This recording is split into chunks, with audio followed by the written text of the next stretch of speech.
Why take FPL advice from one expert when you can take advice from 100 of them? Welcome to FPL Mate, my name is Dan and we've got a very special episode of the 100 experts today, and I'll tell you why after this intro jingle.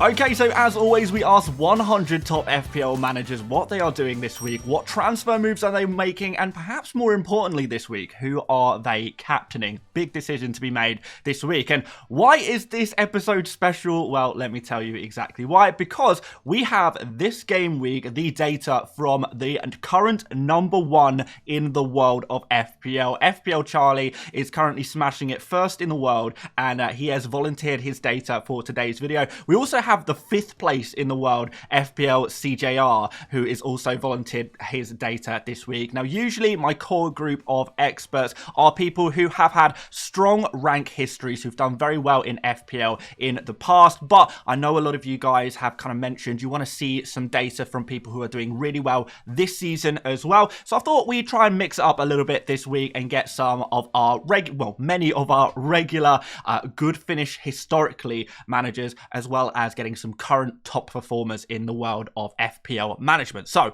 let's see what everyone is up to. Let's run it through, guys. So as an overview for those transfer moves, we see 25% of our experts this week making 1 transfer, with 11% making 2 transfers this week. However, we see an enormous 62% of our experts this week choosing to roll a transfer. Now, I have mentioned this in previous videos this week and last, that this might be a time to start rolling some of your transfers in preparation for the double and blank game weeks. Try and build up some transfers in the bank, and that is exactly what the experts seem to be doing at the moment. So I think over the next couple of weeks we will see some rollings of the transfers up until that double game week in 24 for Liverpool, and then we'll see more transfers rolled up until game week 29, where we will have a blank game week there as well. So just be aware of that, guys. If you are pretty comfortable with your team, then it might be a good idea to just roll that transfer this week. But there are still some transfer suggestions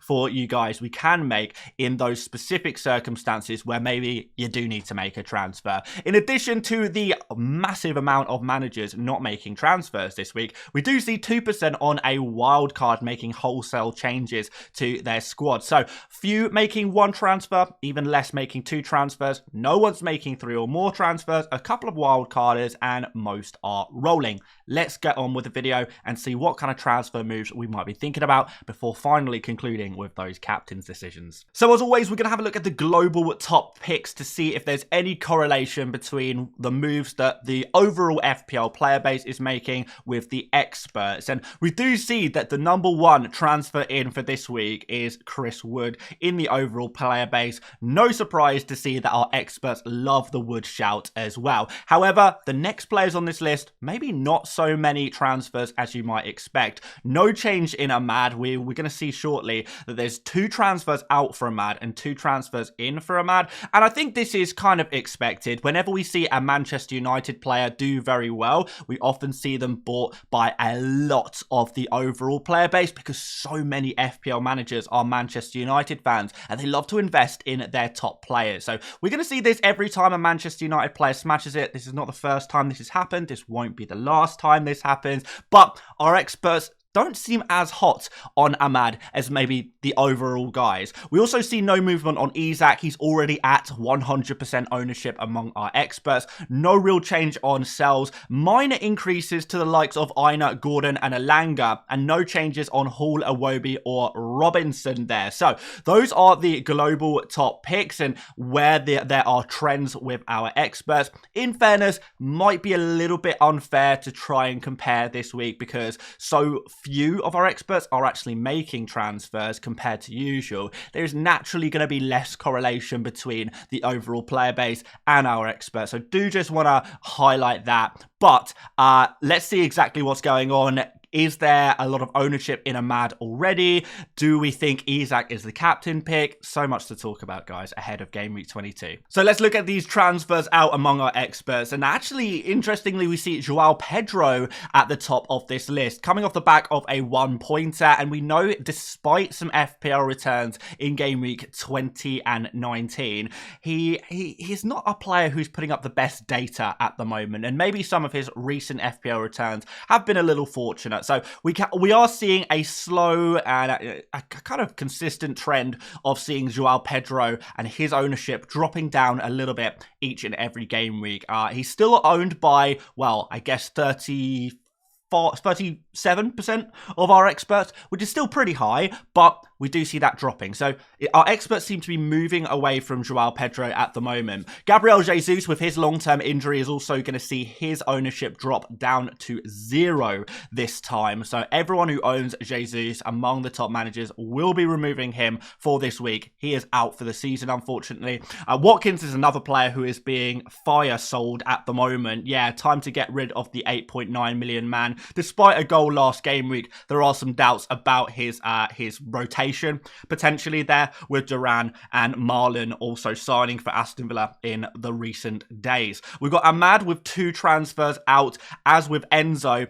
2 transfers out for each of these 2 cheap midfielders. Maybe our experts have their eye on some other midfielders to buy. We'll have a look at that in one moment. Gabriel and Gavardio, the expensive defenders, dropping in ownership a little bit, but Gabriel will still be owned by 2/3 of our experts. So despite 2 transfers out, the vast majority of the experts will be choosing to keep Gabriel this week. We also see a couple of transfers out for Jackson, but there is also 1 transfer in for Jackson. So who knows what our experts are thinking there. Some like him, some don't, but most, again, will be keeping Jackson. And a small decrease in the ownership for Luis Diaz, Smith Rowe, and a whole bunch of other players that would not fit on this graphic. But considering there's no strong trends there, I wonder if it's just worth moving on to the players to buy. And before we do that, guys, make sure you have dropped a like on the video, and make sure you subscribe if you want to follow along with the expert tips every single game week. They really can help you to achieve a top rank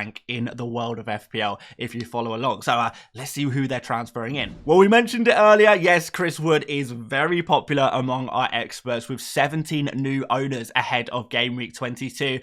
He was already owned by almost half of our experts, so he is now becoming very much a template player in the world of the FPL experts, I suppose. Interestingly, we have a few transfers in for Cody Gakpo. He was only owned by 4% of our experts last week, and we're going to have 5 new owners this week, including our #1 in the world, FPL Charlie. He is choosing to bring in Gakpo for Gabriel Jesus this week. FPL Charlie is also bringing in Ola Aina, who is the 3rd most popular transfer in this week, joint with Gordon. Both of these players moving closer to that expert template. New transfers in for Elanga ×3, 2 transfers in for Ahmad and Mikalenko, and small improvements to the ownership of Hall, Mateta, and Nottingham Forest defensive alternative Milenkovic. So yeah, we're going to see an improvement in the Nottingham Forest ownership ahead of this very favourable fixture against Southampton. So make sure you are bringing in at least some Forest players, I would say, based on this expert data. We are going to suggest some transfers for you, but let's have a roundup of the expert template first of all. So this is what your average Joe FPL experts team is looking like right now. And we saw in Game Week 21, the average score among our 100 experts was 73.5 points. So did you guys manage to outscore the experts this game week? Let me know in the comments. I know a lot of you guys are sitting at 80, 90 points maybe. So let me know if you had a good week, and let me know if you beat the experts in Game Week 21. But also,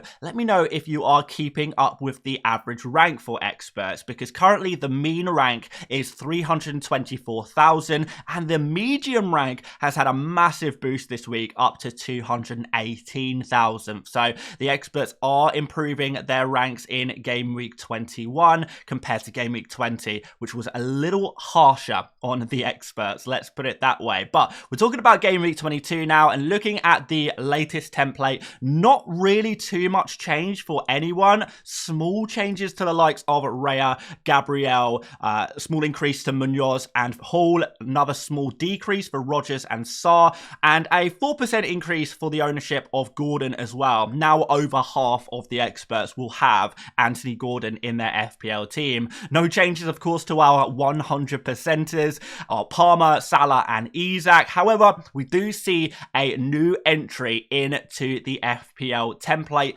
for Game Week 22, and that is going to be Chris Wood. 65% owned now, almost 2/3 of our experts will have him in their team, and that actually makes him the 5th most popular player among experts. It goes Palmer, Salah and Isak all joint first, then Gabriel in 4th place, and now Wood is the 5th most popular player to have in your team if you are an FPL expert. Hopefully most of you guys are getting towards that as well. Hopefully a lot of you guys are bringing in Wood if possible, but it has to be said, 35% of our experts still will have no Wood in their team come the Game Week 22 deadline. So you might not be in the worst company, even if you don't have him in your team. You're not alone. Don't worry about that too much, but there's no doubt about it. He is the man of the hour ahead of the Southampton fixture, and maybe a consideration for captaincy, which is coming up right after we suggest some transfers. So combo transfers is a little harder this week as we have less transfer data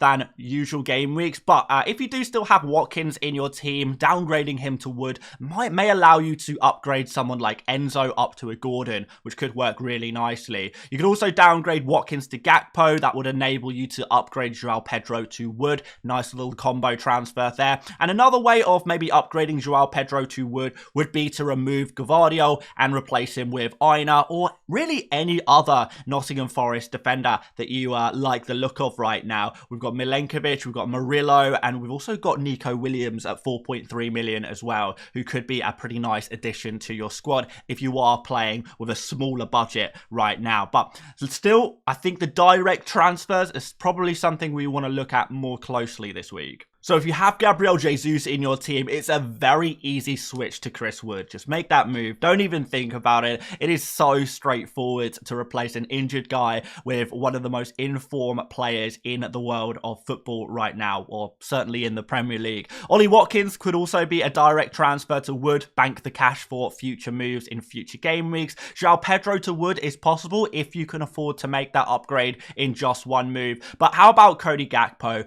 Watkins to Gakpo may work for you as well if you already have a Wood in your team. Enzo to Gordon is definitely an upgrade I would consider if you had a lot of money in the bank. And if you don't like Gavardio anymore, first of all, I don't really blame you, because Man City have been stinking the gaff out recently. Maybe going for a Forest defender could be the answer to that problem. Ola Aina at 5.3 million is the top scoring defender in FPL right now. Maybe he is the guy to go for. But now is the time you guys have all been waiting for, as we have a look at the most popular captains for Game Week 22.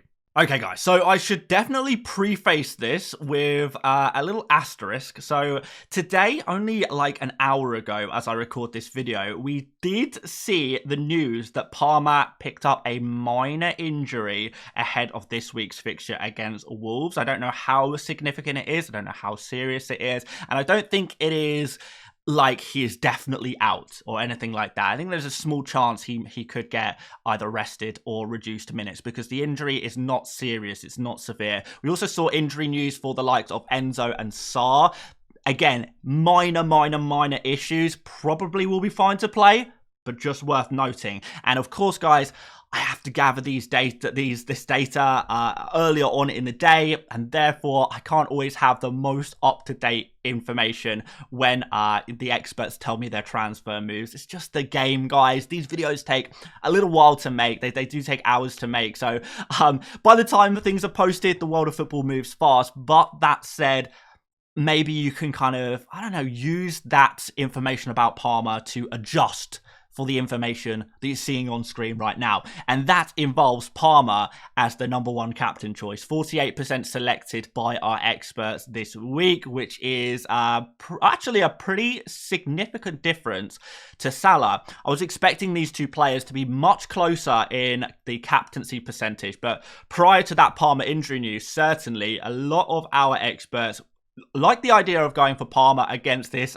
out of sorts Wolverhampton Wanderers team. In second place, we do see Salah away against the weak defence of Brentford at 36% selected. But given the Palmer news, I think a lot of the Palmer captainers may shift to Salah or maybe even Isak, who faces Bournemouth at home. Isak is the man in form in the Premier League, arguably in better form than Salah right now. However, the fixture against Bournemouth is maybe a slightly tougher. Bournemouth are a strong defence in the Premier League, and even though people were captaining Isak last week, that was mostly because Palmer and Salah had tougher fixtures. This week, the inverse is true. Palmer and Salah are the ones with the easier fixtures, and Isak is the one with the slightly tougher one. So that's why he only sits at 7% selected for captaincy this week. Maybe not as high as you would have thought. And speaking of Wood, who would have thought Wood might make the list of captains in an FPL Experts video? Well, at the start of the season, I probably would not have predicted to see this, but here we are.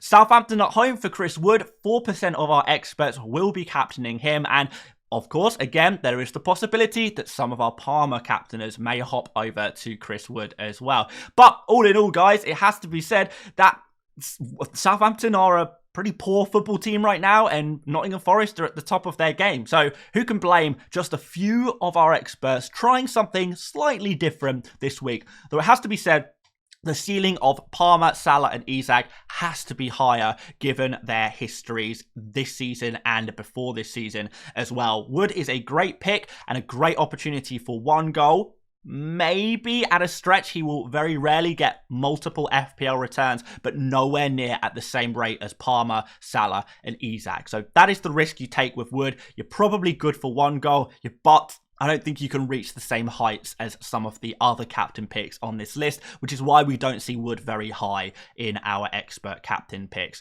Haaland, of course, not many of our experts own him anymore, but Ipswich away is a nice fixture for him. We've got our one expert who seems to captain De Bruyne every single game week. Shout out to him. I know who he is. I don't know if he wants mentioning and singling out specifically, but if you're watching this, you know who you are. You captain De Bruyne every single game week, and well, at least in the last few weeks. And it has to be said, last week, captaining De Bruyne ahead of Salah ended up paying off. Can the same happen again against Ipswich away? I guess we'll see. And 1%, one guy transfers in Gibbs White this week and looks to captain him immediately. But of course, guys, I put these 1%ers on the screen because I think it's interesting, but because there is no trends here, I don't think we can realistically recommend De Bruyne or Gibbs White for your captain in Game Week 22. It's all about Palmer, Salah, and then maybe Isak, Wood, or Haaland if you really do want to go for something just a little bit different. But I would say, given the Palmer news, Salah is probably in pole position for the expert captain